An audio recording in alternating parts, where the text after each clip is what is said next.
Hi guys, JJ here. Welcome back to the show. Today I have with me Natalia Rachel. She is a trauma therapist, speaker, and consultant, and she speaks on the topic of trauma.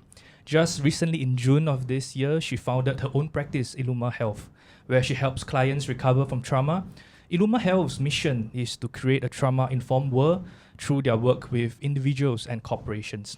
I look forward to our conversation today on what trauma is, her approach towards her work, and herself and Illuma Health's mission, and also how we can heal ourselves from trauma. Natalia, thank you so much for taking time off your very busy schedule and joining me in this podcast. Thank you for having me. Maybe you want to give a quick introduction of yourself to the audience? Sure, my name is Natalia Rachel. I'm the founder of Illuma Health, and my mission and our mission is to create a trauma-informed world and repair and revitalize the way we relate to each other. And actually what brought me to this work is my own journey of recovering from and healing from my own trauma and figuring out who I am and how to relate to people. Where do you come from? I'm from Australia. I grew And up how in long Sydney. have you been staying in Singapore? Nearly 5 years. I love it here. Great. I was looking through your, of course, your profile and the work that Illuma Health does, and I get a bit overwhelmed by the technical part of what trauma is. In the simplest terms, how would you describe your work and what trauma is? So let me answer what trauma is first, because they're two different questions. My definition of trauma is when a past experience of threat that is over is still living and breathing in us now, and it can affect us mentally, emotionally, it can affect us physically, and it can also affect us relationally. So trauma decontextualizes through the various layers of our being and creates a different way of experiencing in the world. So that's what trauma is.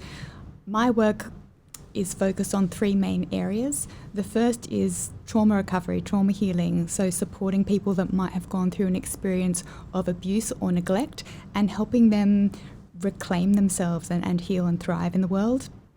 The second area that I focus on is actually working with leaders on cultivating empathy, emotional integration, and learning how to develop really keen perception, because I think when we're able to understand us and also understand what's going on with other people in the world around us, we can start to engage in a way that empowers beautiful change and transformation around us. And the third area that I focus on is working with corporations. Our mission when we work with corporations is to create safe environments and dynamics where it's actually okay to be human. And we bring a trauma-informed approach to culture transformation, which is quite different. So we're all about understanding why am I, why are they, why are we, and now what can we do to facilitate safe, beautiful, empathetic and compassionate interactions.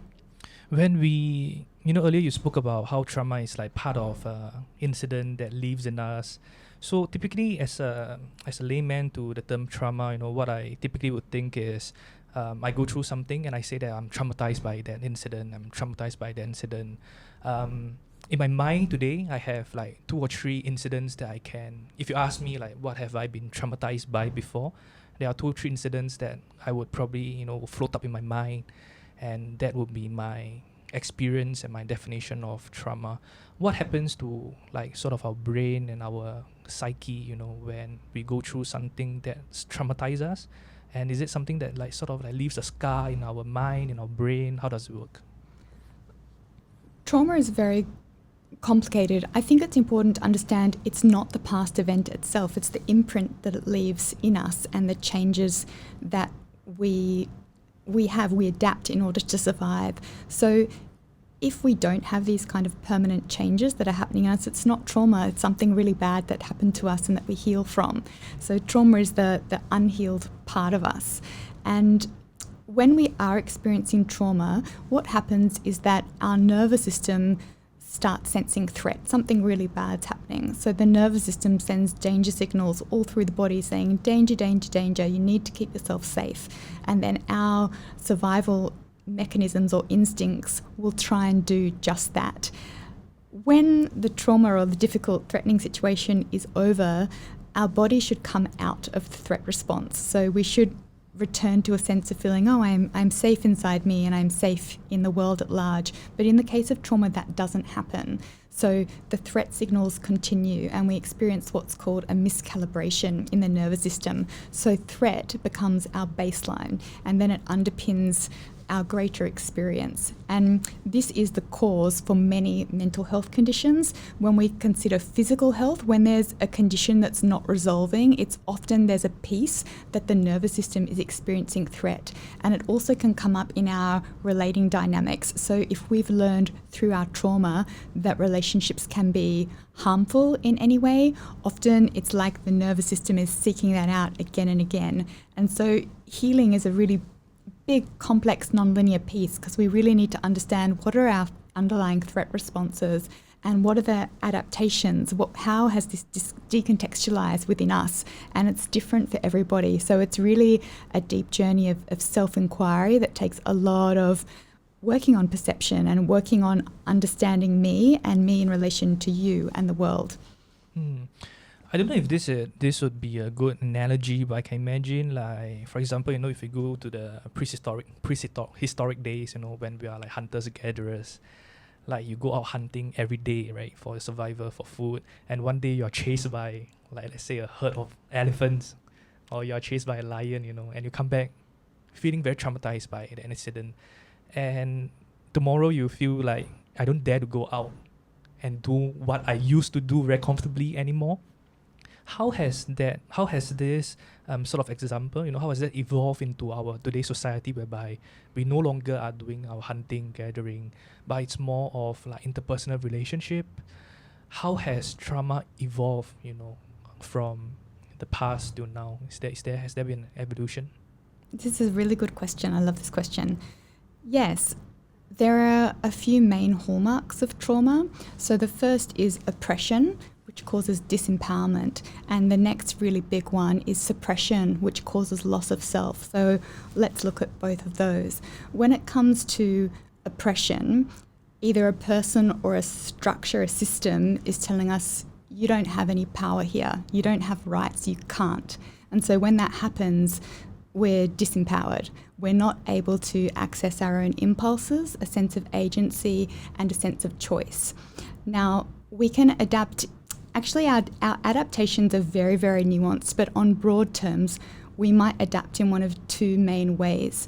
So the first way we may adapt when someone tells us, no, I'm taking away your rights, is actually to fight, because we're not safe and we need to reclaim our right to expression, to freedom, to peace, all of these things. And so we'll fight, we'll find a way to try and conquer and win, and we might even try to manipulate our way out of a situation. And often there's aggression involved.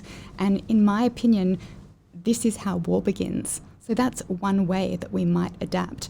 Another way we might adapt is to actually shut down and freeze and hide. So the example that you shared just then is exactly that. We think, well, that's way too dangerous. I don't really have a chance of winning. So my only potential way to survive this is actually to bury myself and minimize myself and perhaps even disappear and hide until this sense of threat is over.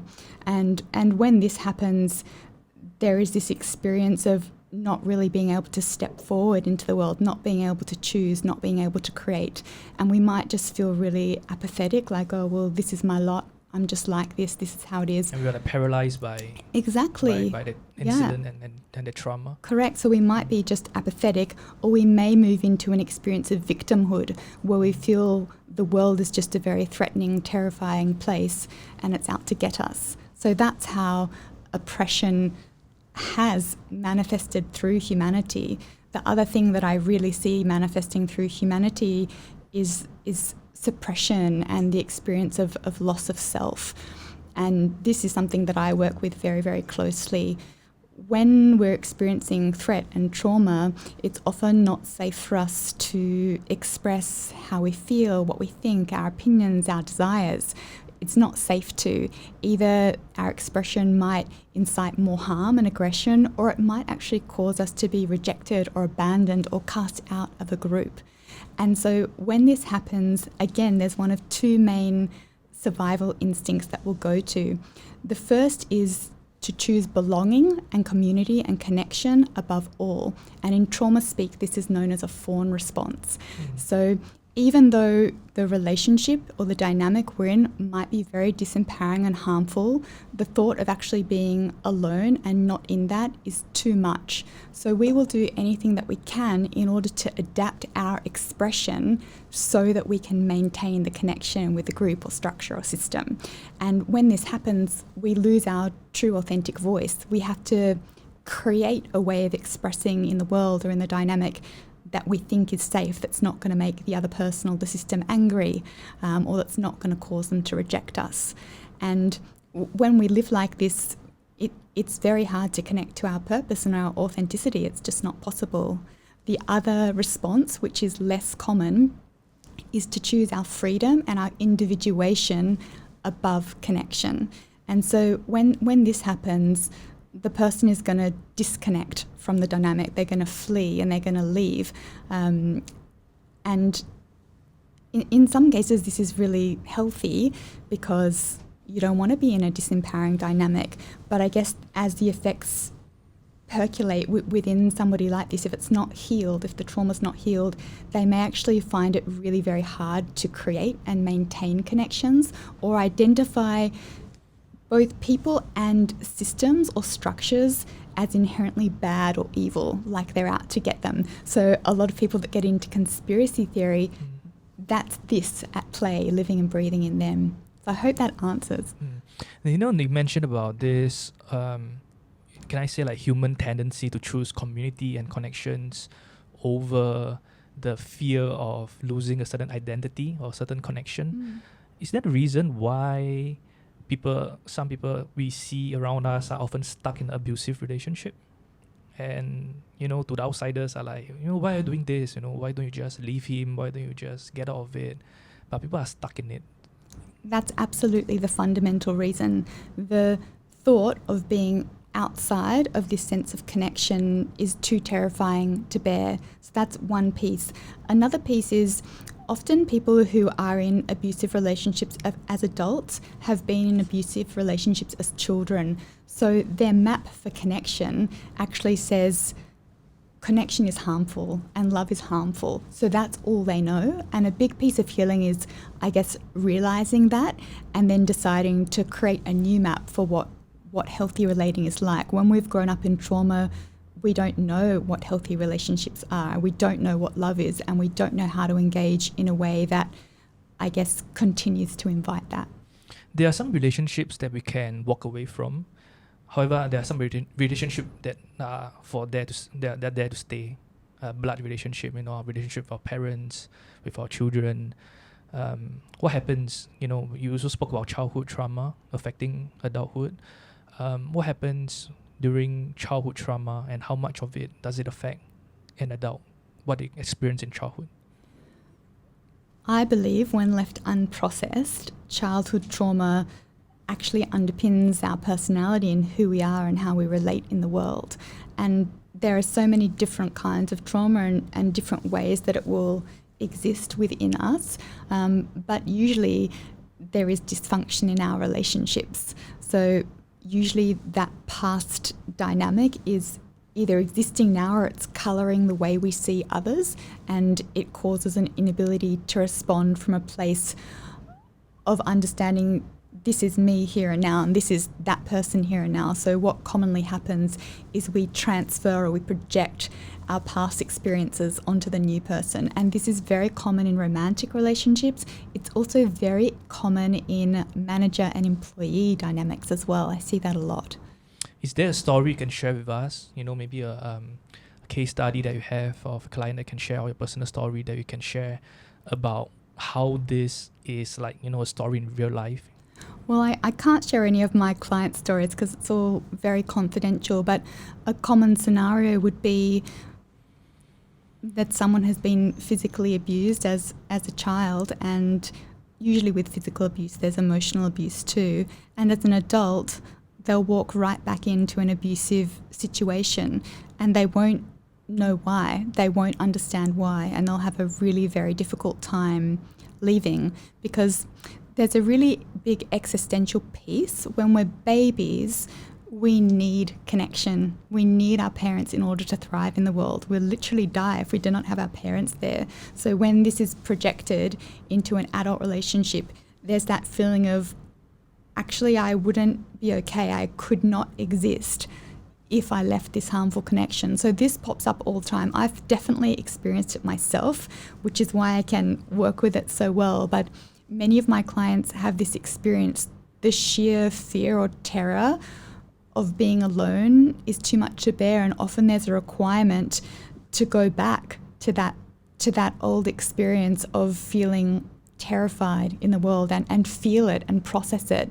And once that's felt, there's this incredible freeing up occurs, and we're able to be not our traumatized child self, but we're able to be our adult self who actually can survive in the world. And once that piece is processed, I've seen time and time again people all of a sudden waking up and connecting to their impulse and connecting to their agency and having a chance to figure out who they really are. Because when there are these child traumatized parts of us that I guess have been trapped in us, and we used the word paralyzed before, we're immobilized, and these parts of ourselves don't get to grow up. So when we start to heal our trauma, it's like all of those frozen pieces of us get a chance to exist and catch up so we can be integrated.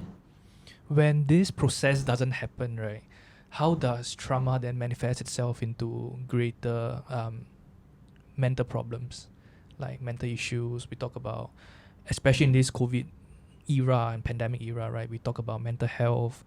How does it manifest from trauma that's untreated, unaddressed, into mental conditions? Okay. Well, I guess it's good to clarify, I'm not a licensed mental health professional, so I cannot give advice from that perspective, but I can tell you what I see time and time again, and also I can share my experience. I survived through a lot of trauma when I was younger, and when I was 18, I was very erratic from it because I was experiencing a sense of threat. There wasn't much information about trauma then, and so my mother took me to the doctor and they said, oh, you're depressed, and put me on medicine right away. And then I didn't react well to that, so they sent me to a psychiatrist who on the first session told me I had bipolar and doped me up on a triple cocktail. So this happens all the time. When we're experiencing threat, we're going to react to it. We're going to have a reaction. And threat can be very complex. So it might cause us to be apathetic and depressed and down. It might cause us to feel anxiety and even panic or hysteria, or it might cause what's called a coactivation, which is both threat responses, either concurrently or flicking between states. And that can present symptoms that might be more common with borderline personality disorder or bipolar or even schizophrenia. So there's more and more research coming out that suggests that many of these mental health labels actually have origins in childhood trauma. And so there's a whole new, I guess, world of different trauma therapies, trauma modalities that are coming out that are trying to help people not only find a sense of safety within themselves, but access all of those parts of themselves that either didn't get a chance to express or are having trouble finding resolution in their expression. So parts therapy is a really big piece of the puzzle when it comes to trauma recovery. All of those parts of ourselves that didn't feel safe, that didn't get a chance to tell their story, and that didn't get the care that they need to be looked after. And that's where the healing is. I suspect that a lot of issues or a lot of unhappiness, sadness that we feel today can be traced back to a certain traumatic event, or even depression. It's because of an unhealthy relationship, for example. That's the root cause of it. But I can sort of imagine it can trace back to certain roots in trauma as well. Sometimes we just feel like something's not right with our body, nothing's going right. One example probably would be like romantic relationships. Some people, they realize that they have been in and out of multiple relationships that just doesn't work out, and they do not know why. They probably know that something's wrong somewhere, but so what's the process like to diagnose trauma, childhood trauma, What's the process like?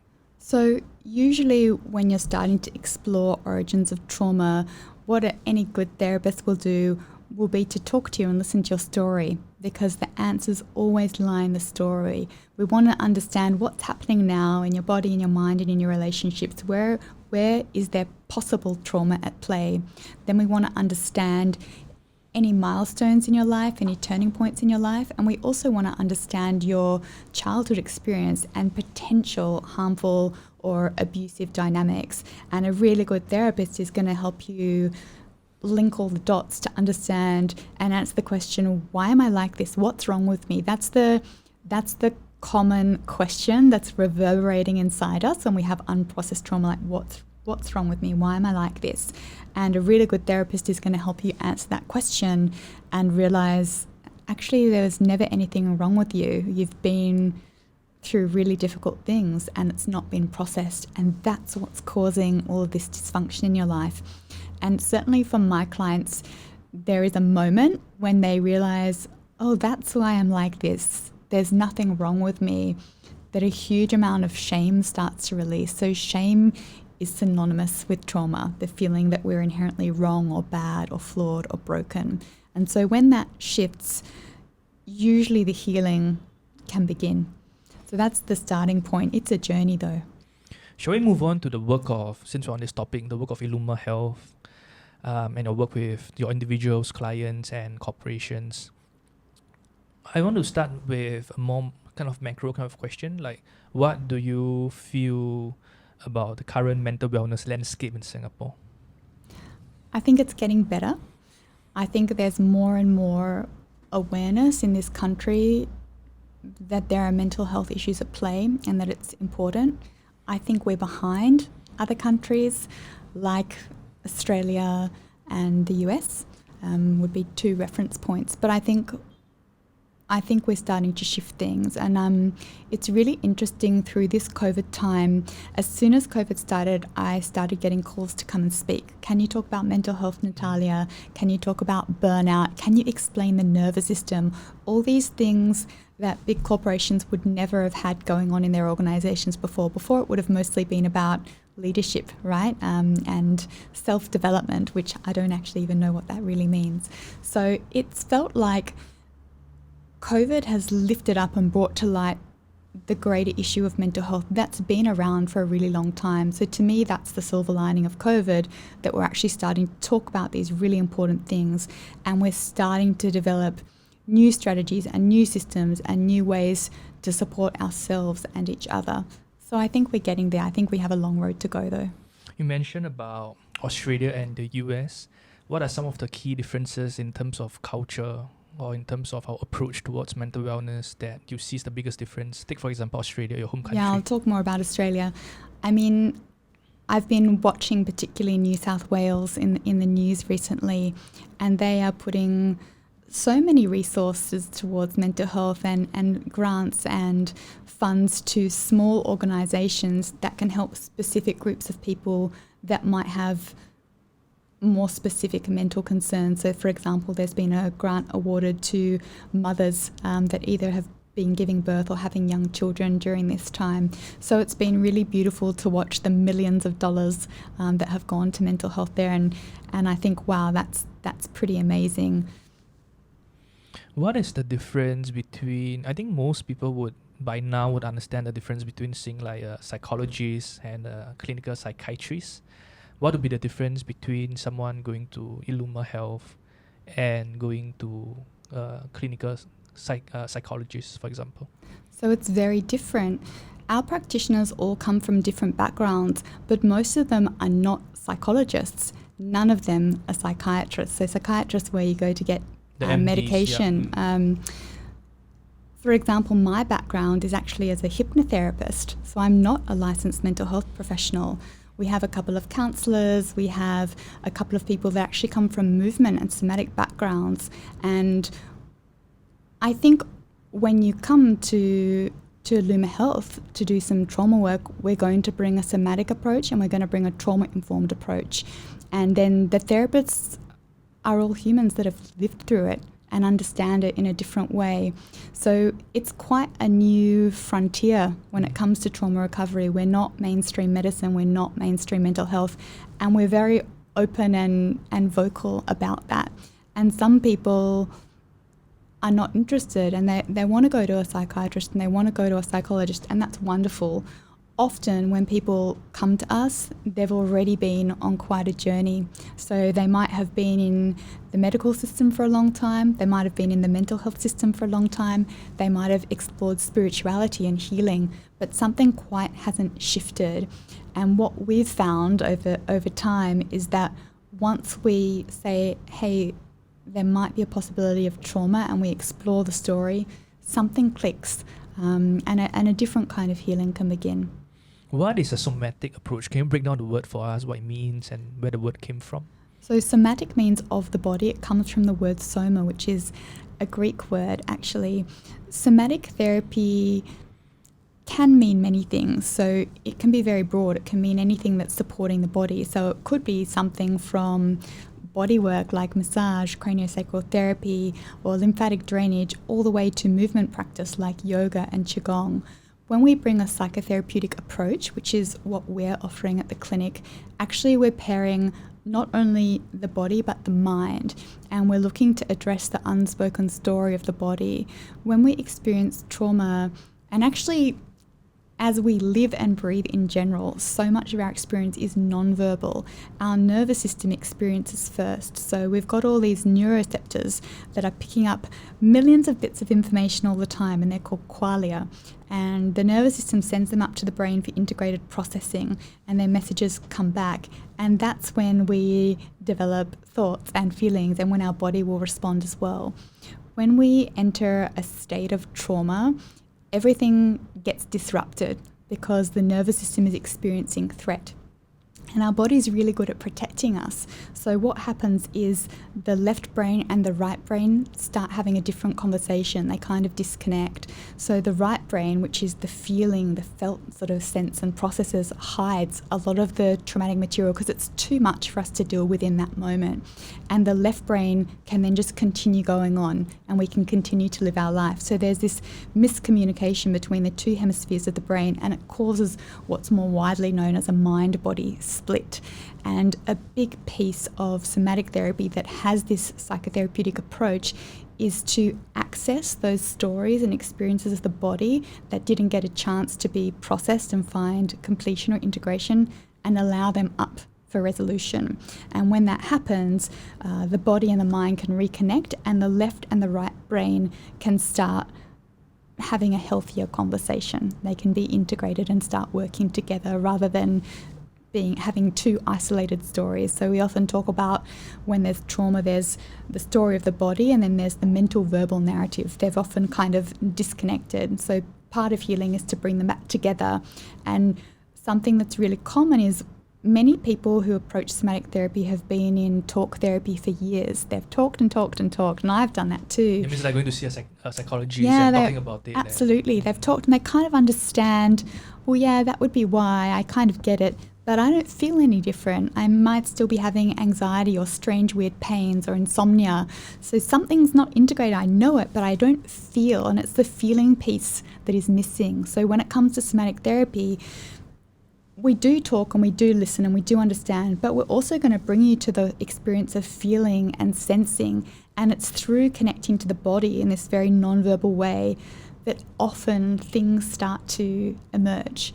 And certainly that's my story. I had no idea I had trauma, and I had so much trauma, and I talked for years, and it wasn't until actually I was in a bodywork session where I started to feel really relaxed and present in my body that all of these memories started to come up.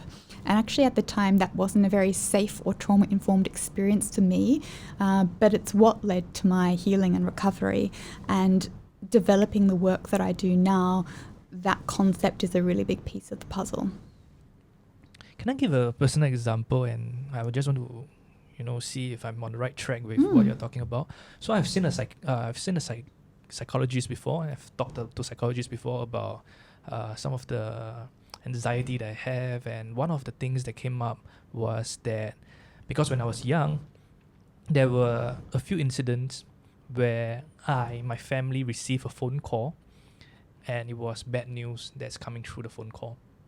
And now that I'm an adult, right, I sort of have this very bad relationship with the phone. Sometimes when the phone rings, sometimes when the phone, something comes through the phone, my heart starts like beating very fast. So I know perhaps, I have like a negative connotation that I associate with the phone. And if I go to Illuma Health, it's something that I can reconcile. Is that what it is? Yeah, we can definitely listen to that story. So based on what you've said, one of our therapists would listen to the greater context, and they would try and understand what were the emotions that you were feeling back then, what were the thoughts that you were having, what were the physical sensations that you were having, and what was the greater context of the situation. And then we would find a way to support you to go into a felt experience of that, so it's safe to have the experience. So not going into your personal story on this show, but something would have happened that's not safe, and you would have not been safe to have your reaction. So part of the healing process is to let you experience it. And often it's very physical. So you can feel it in your body. It's racing heart. Often when we're feeling very worried, we might need to shake. That would be our normal response through the nervous system to discharge stress. Sometimes we might want to run away and hide, but we don't. We immobilize and we stay there. Or sometimes we might want to scream, or sometimes we might want to cry, or sometimes we might want to say, "Mummy, Daddy, please cuddle me," and we don't do any of it. But we didn't get a chance to do it, or we didn't do it at a point of time. Correct. And that suppression of that help that's needed then manifests over the years and accumulates into something that's greater in us. Correct. And what you experience is a trigger. So that's really common. We do a very good job at keeping our trauma at bay. So the personality that we construct keeps us safe from having to deal with it. But we're not meant to be suppressed and adapting and surviving forever. So at some point, triggers pop up, and it's different for everyone, but one of your triggers is a phone. So when the phone rings, you get a racy heart. For someone else, it might be when someone raises their voice. I have that. So when someone raises their voice, I feel very, very panicked because I've experienced abuse before. And there are different triggers for different people, and they can be triggers that within human interaction, or they can be sounds. And like a really common thing for someone that has PTSD that's gone through war is if a car backfires, it's like a gunshot going off, and there'll be a trauma response. So another piece of healing our trauma is to understand our triggers. What's happening now? What does it make me feel and think? And what do I experience in my body? And what is the link? What is the root? And until we illuminate all of those, and I call these trauma threads, we cannot heal it. If we're just trying to work on the trigger in the present, it usually doesn't heal. That's my experience. What did you just talk about? Is it part of what you call a trauma-informed culture? What is a trauma-informed culture? To me, a trauma-informed culture is when we can understand ourselves and others through the lens of trauma. And I believe the world would be such a different place if we all adopted a trauma-informed lens. So most people in this day and age have gone through some kind of trauma, and it's left unprocessed, and it is often dictating the way they express and engage and relate in the world. And so when someone, for example, in a workplace is being toxic, which is a word I really don't like, we tend to just label them as toxic and either speak badly about them or kick them out, which actually is often mirroring the trauma behind their toxicity in the first place. So if we had a trauma-informed lens on this, if we were dealing with the toxic person, we would actually want to ask why. Why is this person behaving in a way that is disrespectful and that harms others? And if we take time to ask why and to explore the story, then we can actually engage in a way that allows them to have an experience of safety and inclusion and belonging, which is probably the root of what's going on in the first place. So when we exist in a trauma-informed culture, we're considering this, and we are stopping punishing and condemning and rejecting people. We're just looking to understand, well, why are you? Now, how can I harness the power of this dynamic to create a change. And sometimes it's not necessarily the change we're looking for, because of course we have to have boundaries and we have to have expectations, and we can't just allow someone to behave in disrespectful ways. But we can start to rehabilitate rather than just punish or condemn, which is kind of the go-to mode in today's world, sadly. So it's like empathy? Yes, empathy is a huge piece. Some of the key pillars of everything we share on a corporate and community level are empathy, vulnerability, authenticity, and accountability. All of those things are required to create a trauma-informed culture. The kind of catch-22 is if we're not feeling safe inside ourselves, inside our body, mind, and spirit, we cannot access true empathy. We can't. So empathy is impossible in the face of threat. So in order to cultivate relationships, dynamics, cultures where empathy is leading the way, we have to have done the work first. So we have to know what our triggers are and how to come out of them. And we have to know what our dysfunctional relating patterns are and how to, I guess, challenge ourselves not to engage from them. So it's really deep work. I can only imagine how nice the world would be if a bit more of us would look at certain people and certain incidents through what you call a trauma lens, just understanding where they came from. But that's a lot of work to be done. So what do you see as your own personal mission and also the mission of Illuma Health, especially Illuma Health because it's so recently, just founded? I understand you're just celebrated like 3 months. Yes. Yesterday. We're babies. Yeah. So what do you consider your mission? So our company mission is to create a trauma-informed world and revitalize and repair the way we relate to each other.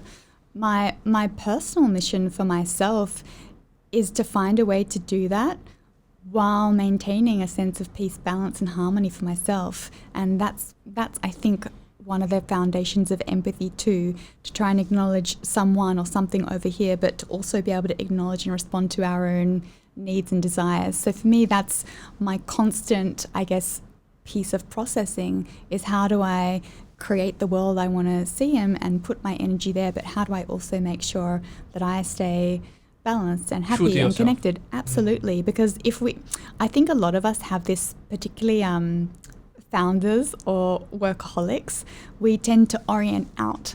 So we'll put all our energy to something else. So it might be to a business or a cause or a mission or to a relationship. But when we do this, we leave ourselves, we abandon ourselves.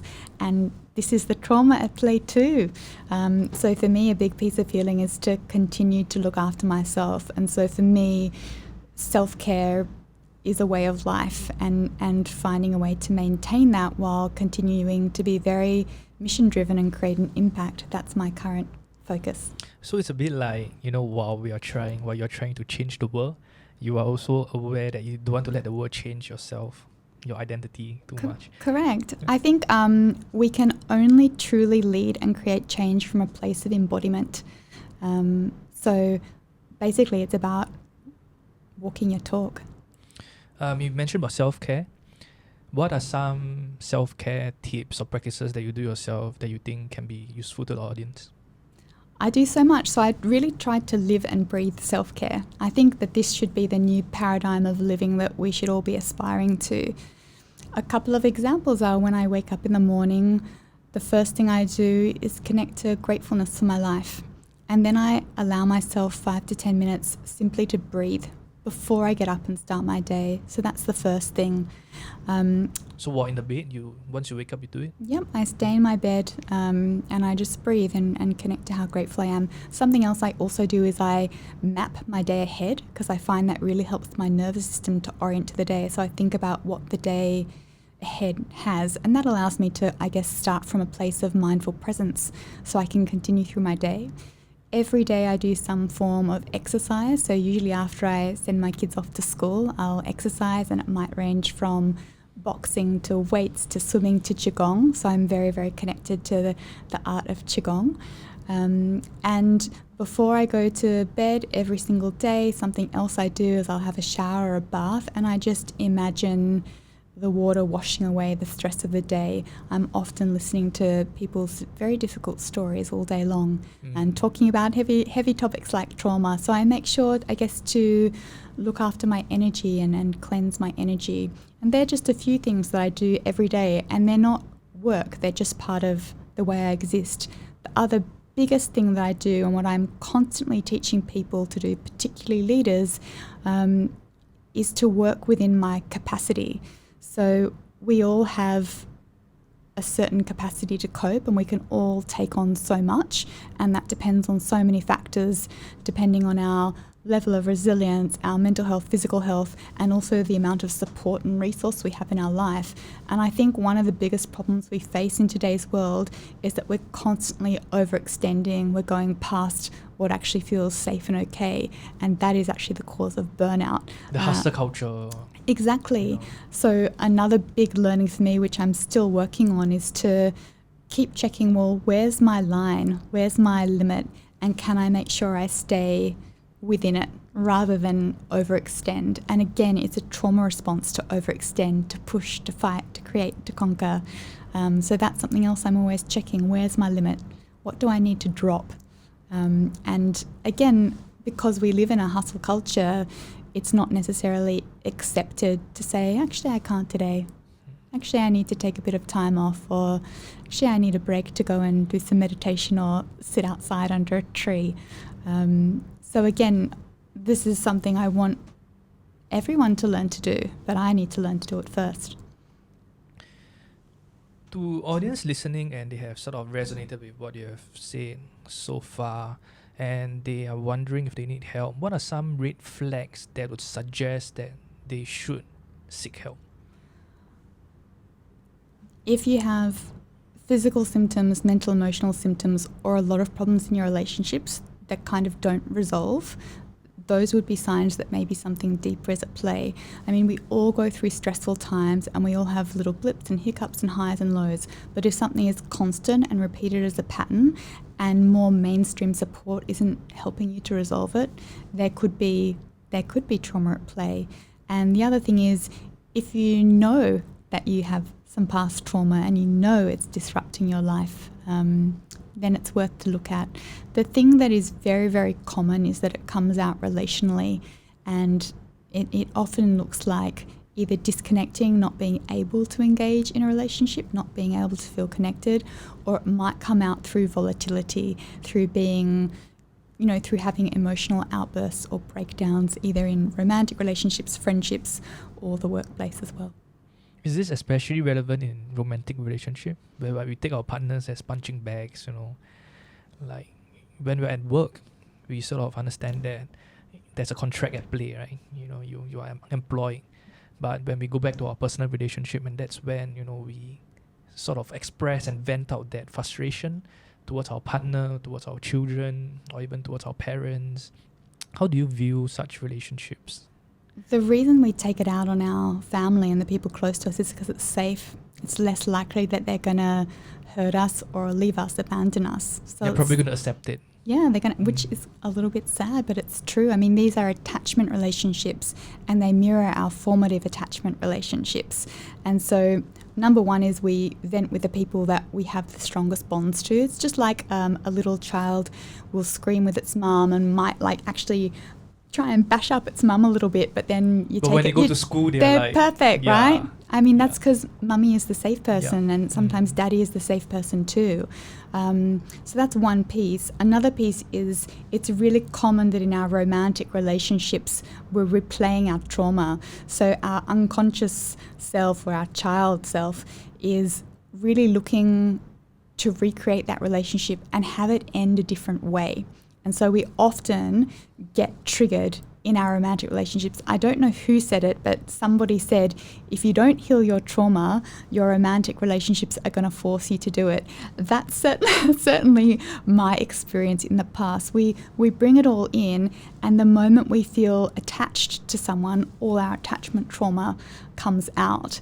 And for people that are really trauma-informed and aware of trauma recovery and working on it, one of the newer philosophies is to try and enter a conscious relationship where you identify your trauma and you identify the other person's trauma, and you try not to take it out on each other and harness the power of relationship for healing. So that's kind of a new paradigm of what it is to relate. We've all got funky relationship dynamics, and usually it's those that either cause a relationship to end or cause a really harmful or dissatisfying relationship. Coming to the last part of this interview, which is part 3, will be like healing from trauma. I saw some of the videos that you put online, some of the therapy work that you guys do in your clinic, and there's this particular video that I saw whereby through this process of touching the client at certain parts of their body, there's this release of energy that's happening be it through vocally or be it through like a body reaction. What is that about? It might look a bit strange, I realise, for someone who doesn't know what's going on. So we've spoken about how in the case of trauma, there are all these unexpressed experiences. So there are emotions that haven't expressed, there might be words that haven't expressed, and there's also been a holding in the body. So when we experience threat, we freeze and we do what's known as bracing. So the body contracts and all these different muscle groups contract, and that's part of that immobilizing fear. I'm going to hide and pretend I'm not here until the danger passes. So there's that.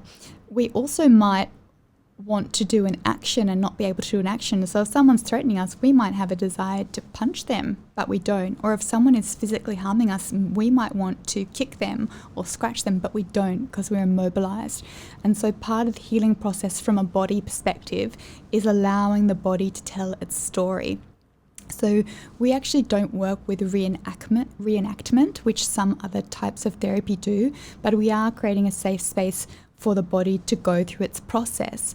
So in order to help the body feel safe to get there, we work with gentle trauma-informed holding, and it derives from training that I've done in craniosacral therapy and other forms of safe touch.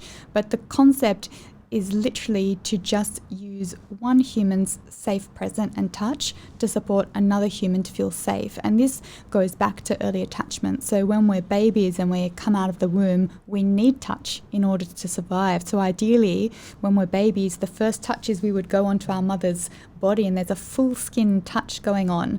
And there's research that shows that children who are cuddled more, their nervous systems develop and thrive better than those who don't. So when we're trying to heal, touch can be harnessed as a really powerful way to do that. So when we work with safe touch and just being present in a very non-verbal way, in a somatic way, what often happens is it's safe enough for the body to start processing. So it might be very common for a client to twitch, which is actually the nervous system discharging stress and threat from the nervous system. Some clients actually experience what's known as full body unwinding or local unwinding. So it can feel like the head and neck want to unwind, or the hands want to move, or the feet want to splay. And again, if you can imagine your whole life you've been braced, it's like the body is finally letting go and telling its story. And again, it's really non-linear. Some clients who have gone through an experience of physical abuse actually get a sense to push. So we support them sometimes to push through the hands or push through the feet. And again, there's this huge release through the nervous system. And often there's a really big freeing up of muscles. Something that I've noticed over time is different types of abuse and different emotions that are suppressed show up as specific patterns in the body. So for example, if someone has gone through sexual abuse, there's going to be a lot of bracing all around the hips and often through the legs. If there's been physical abuse ongoing as a child, actually the entire fascial backline will be contracted. And that was true for me, and I'm still working on releasing it. Something else is if we've been terrified and afraid to speak for a really long time, we end up contracting our diaphragm. And so when we contract our diaphragm, we're not allowing as much breath into our body. And so when the diaphragm starts to release and engage, there's this sense of increased breath coming through the body, and it can feel like all of a sudden bursting out of a black box or coming up from living underwater. So there is a very, very physical somatic component to healing from trauma, which is often missed when we're just working with the mind and talk therapy. So it's pretty powerful stuff. What was my question? I'm so absorbed in what you're saying. But, this act of touching someone when the patient or the client is going through this process, right? What's happening? Is it happening in the subconscious level of the mind? Well, we're connecting to the right brain, to the felt sense. So remember we talked about when we go through trauma, the right brain hides the traumatic content. So when we connect to the body through non-verbal communication, through touch, often what arises, if it's safe enough, and if the connection is safe enough, and if the touch is safe enough, is that non-verbal expression. And it might arise first through sensations in the body. It might arise through the body wanting to move, or a memory might come. And our therapists are trained in a trauma-informed approach, so they know how to spot what's going on and invite it into expression. They also know how to stay connected, because we don't want a client going back to the memory and reliving it. That's regression, and it would be re-traumatizing. So one of my biggest focuses as now a teacher of this is to make sure it's safe, and that people aren't going to experience harm during the session. But the point is, I guess, we're tapping into what's not conscious, and we're bringing it up for conscious expression. That's how we heal. How many students do you have now? So last year I trained 2 therapists under my modality, and this year I trained another 6. And we're all now working together, and we have a couple of other therapists at the clinic who haven't trained under me, but also work with the trauma-informed approach to care. How can we build up our resilience in dealing with trauma? Resilience is such a buzzword these days. To me, resilience actually comes through being able to sit with the distress and discomfort and know we're okay. So when we're supporting someone through their process of dealing with trauma and recovering, actually we're helping them learn through all the various methods that we have. Actually, it's safe to feel this. And even though you're experiencing this now, you're okay with it. It's not killing you or disempowering you or eating you alive. So that's often the fear when we've got unprocessed trauma, that I couldn't possibly go there. I would dissolve or die or disappear in the process. And when we learn, hey, actually I am okay, even though I've experienced this or I am experiencing this, I'm okay, that's when we cultivate resilience. So resilience is born through finding a way to gently and gracefully go through the difficult experience. And I believe now, this global trauma that we're facing through COVID, those of us that move through this with grace and support will be incredibly resilient humans afterwards. Talking about touch and the power of touch, is there a way we can utilize the power of touch in our daily lives, in our relationship? So there's this the love, like the love languages, and one of the thing is physical touch. If let's say my partner's love language is physical touch, on a day-to-day basis, how can I utilize and harness on the power of touch in my daily relationships?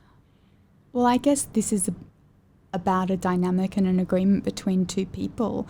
But if you know that touch is your partner's love language, offering it to her as much as is appropriate for both of you would be really good. And if 2 people are safe in connection, and if there's consent and permission and invitation, that there's no rules or boundaries. A lot of the problems when it comes to trauma is that there was no consent and there was no communication and there were no boundaries. So a huge piece when we want to work with conscious or intentional touch is doing a lot of boundary work.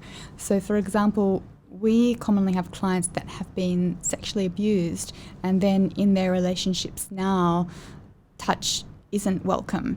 And a big part of repairing that is actually working with touch and boundaries. So it's a trigger for unpleasant experiences. Absolutely. In their mind, This is a very, very, very common experience, and either the partner who's been through the abuse never wants to be touched or seldom wants to be touched, or they welcome the touch, but they split and they fragment. So actually part of them is really not wanting it, or sometimes even having the bad memories, but they're just letting it happen, which is very re-traumatizing. So this is very, very common in modern relationships where one person has experienced physical or sexual abuse.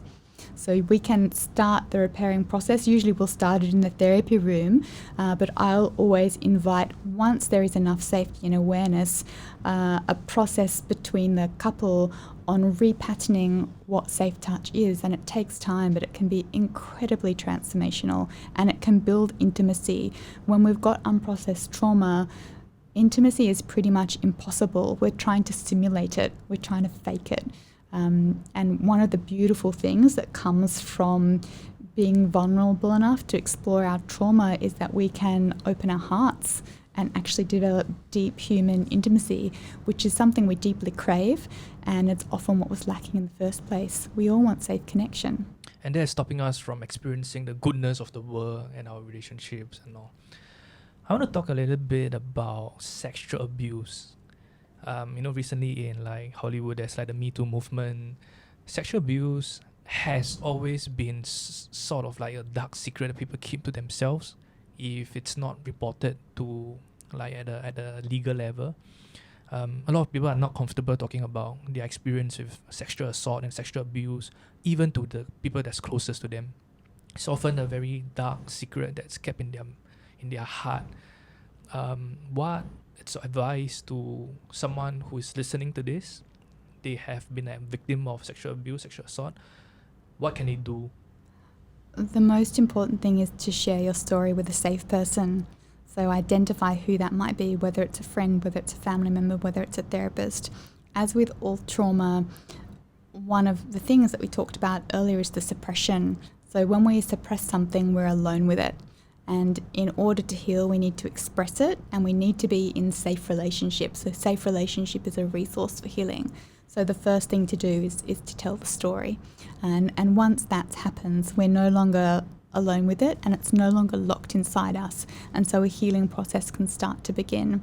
Often with sexual abuse, there's so many different emotions that have been suppressed, and there are so many holding patterns in the body. So it's quite a process, and it needs to be worked with very gently and slowly. The reason no one talks about it and no one wants to feel it is because it's actually horrible. It's one of the most awful human violations in the world. And so to be able to heal it, we've got to do it in very small increments.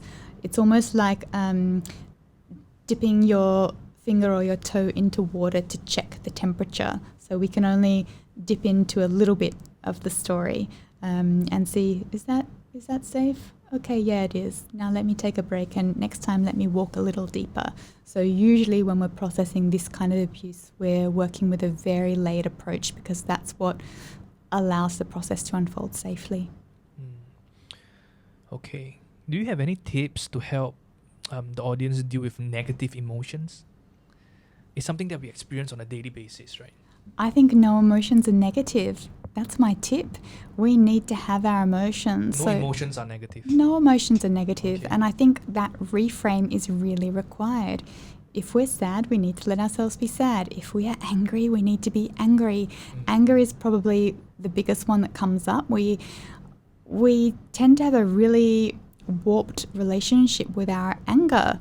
We think that it's bad and wrong, but actually all our emotions are telling us something. So we shouldn't frame them as negative. No emotions are negative. It's about how we allow them to express, and also how we ensure they express healthily without doing harm either to ourselves or others.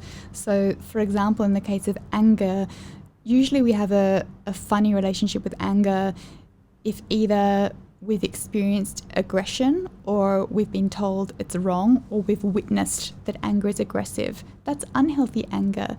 Healthy anger tells us a boundary has been breached and that something's not okay for us. And when we can connect to anger healthily, it allows us to set a boundary. No, that's not okay for me. Get away from me. Don't hurt me. That's healthy anger. It's part of our defense mechanism, right? Yeah. In a way, yeah. Yeah, I mean, we need it. All our emotions are these beautiful messages telling us something. When we integrate it and when we understand them and when we can allow them to express healthily, that's what allows us actually to be self-actualized and to have healthy relationships. Either we don't listen to them and we pack them away, or we don't have control of them. So often, if we have unprocessed trauma, we've kept all these emotions inside us for our whole life. And so something will come along and trigger a sense of one of those emotions. And when a suppressed emotion is triggered, it often explodes out and we don't have control over it. So we might yell at someone, or we might be rude, or we might have a breakdown, and that reinforces the idea that emotions are bad or wrong because we've disrespected somebody or we've hurt ourselves in the process. And so a big piece of the healing is to process and make space for all these often very compressed, suppressed and messy emotions.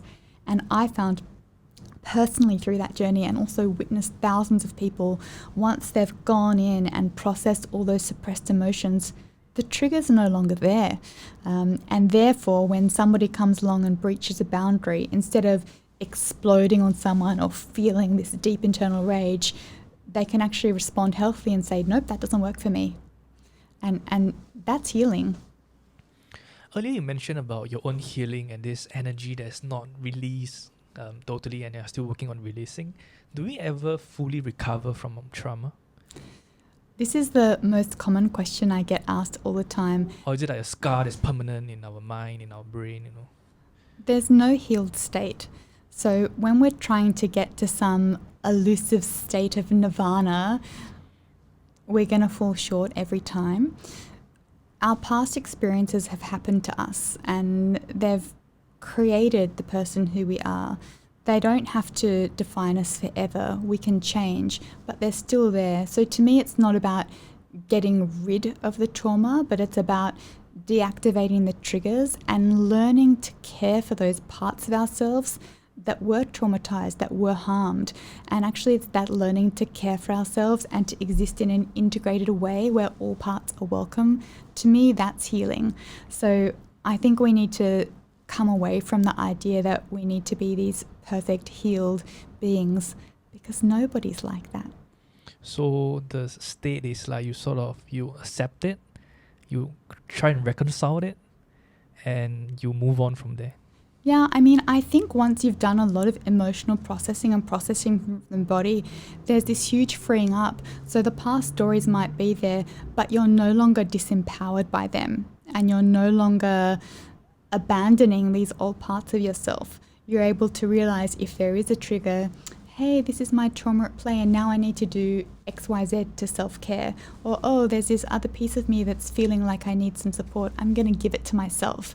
And so then we become empowered to care for all of our parts rather than shutting down, or rather than allowing our dysfunction to leak out into our relationships in the world. So to me, that's the goal. So is that one of the biggest misconceptions that people have? What are some of the other misconceptions people have about trauma, or when people come and see you to go through a treatment process? A lot of people come in and say, oh, I don't have any trauma, but all of these things are happening and I cannot figure it out. And actually, when I was a kid, I was beaten every Sunday with a stick. Actually, yes, that's trauma. So the thought that I don't have trauma when really I do, that's a really big one. The other thing that comes up a lot is that, love and harm are not always separate. So we could have parents that loved us and harmed us. And when this happens, which is actually a very common experience, usually we go to only one extreme. Trauma causes us to be polarized. So if we've felt great love from our parents, but they've also hit us or yelled at us or shamed at us, we might say, no, that never happened, because we can't acknowledge that love and harm can go together. Or the other thing can be true, where there is an experience of love and care, but there is a lot of trauma, but we only can see the trauma and we can't see the goodness as well. So one of the things I often talk about is just because a parent hurt you doesn't mean they don't love you. And this can cause quite a freeing up for a lot of people and allow them to start accepting, okay, well, there was some trauma and maybe I need to process it, and maybe my parents did the best they could, but they still hurt me. I think when it comes to processing childhood trauma where there's been an abusive parent, it's almost like existentially sometimes we can't handle to do it. We would feel too guilty to say our parent hurt us, and that's actually pretty common in the Asian landscape, I found. Yeah, it's I think it happens in a lot of the Confucius kind of society, whereby you have a certain standard, or you the standard is that you can't say certain negative things about your parents, even though certain negative things have indeed happened. Okay, I think that's a lot of the questions that I want to ask today. Actually, I have one last curious question, just out of my own curiosity. I consider myself like a practicing Buddhist. So, in Buddhism, there's this concept of reincarnations and past life. Is there any part of our consciousness and of our just being, our energy level, that is whereby you can't exactly trace where it came from with your clients? There's trauma, but you can't really trace it, and potentially it can come from your other existence in like your other lifetimes. So just a curious questions of my mind. I think that depends on the framework of your belief. So there are many people who do believe in past life, and actually I've studied past life regression. I don't practice it, but I deeply understand the concepts. And so if that is a framework that a client or you or anyone believes in, then it can be considered that something that is manifesting in this life, the root isn't in childhood, it's in a past life. So there are many people that do past life regression to try and process the root to create transformation now. My specialty is working with childhood trauma when the root is in this life. But I would say nothing is impossible.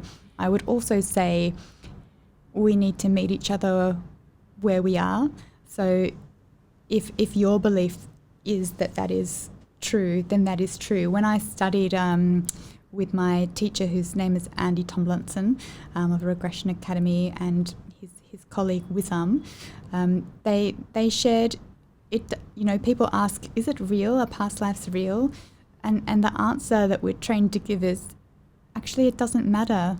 It's what's real for the client or for the individual, and that's the framework for processing. It's the same when we talk about trauma in a current life.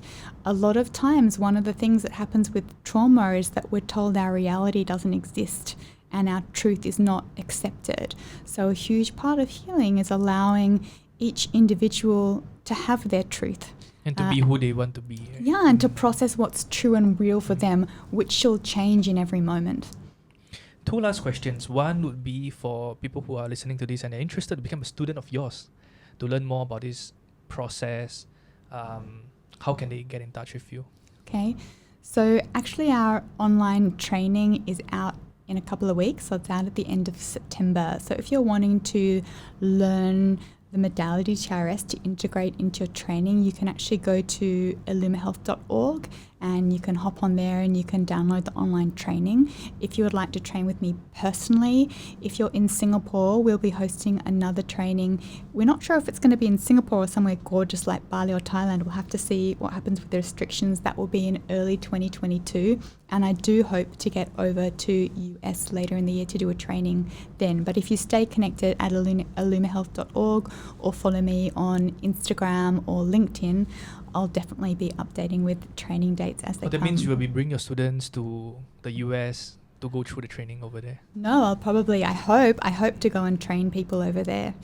So probably anybody in Singapore would join a live training in Singapore or nearby, in Bali, Thailand, wherever we find a beautiful space. But I do hope to go and take this work international in the US later next year. Let's see. Okay, the last question was actually about how people can get in touch with you. I think you are very active on LinkedIn. You have been very active on LinkedIn. I will put down the links below in the show notes on how they can get in touch with you. If not, Illuma Health, I think they can get in touch with you. How should they get in touch with you? Should they get in touch with you directly or through Illuma Health? However you like. I'm definitely very active on LinkedIn. I'm on Instagram too. And then my team at Illuma Health are also really happy to support. So whatever you like. Okay. Is there anything else you'd like to add? No, just thank you so much for having me. I think these conversations are so important, and we're at a time in the world where there's trauma everywhere, and we're being asked to step up and to heal it for ourselves and collectively. So I just appreciate the opportunity to share. Okay, I'm actually the thing that surprised me the most about what you said was how some people may think that they don't have trauma.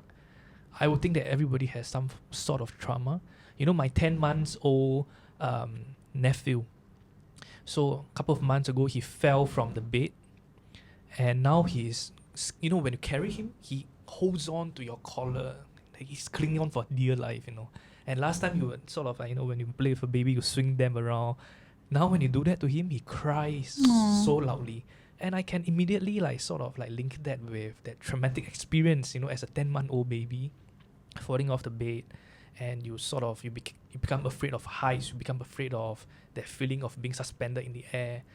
This is all part of trauma that we experience in our daily lives. It absolutely is. You know, one of the things about childhood trauma is if something really bad happens like that and there is somebody there to witness it and care for the child through it and allow the child to have this experience and tell its story, it's less likely to become trauma later on. And I believe very strongly that this generation, our generation, that are doing all this work to understand about trauma and healing and self-care, we're going to be a completely different kind of parents to what our parents were, and therefore our children are going to grow up with a lot less trauma. And I believe that they're the ones that are going to go on and really change the world long after we're gone. Great. Okay. Thank you so much for your time today. And I look forward to seeing a lot more of your content on LinkedIn, on Instagram. I think it's great. A lot of people are going to be reconcile. I think the word for me is reconcile what they have in their mind. And if they ever feel like they need help, you know, they should just call you up or just go to Illuma Health. Thank you so much, Natalia. Thank you for having me. Thank you.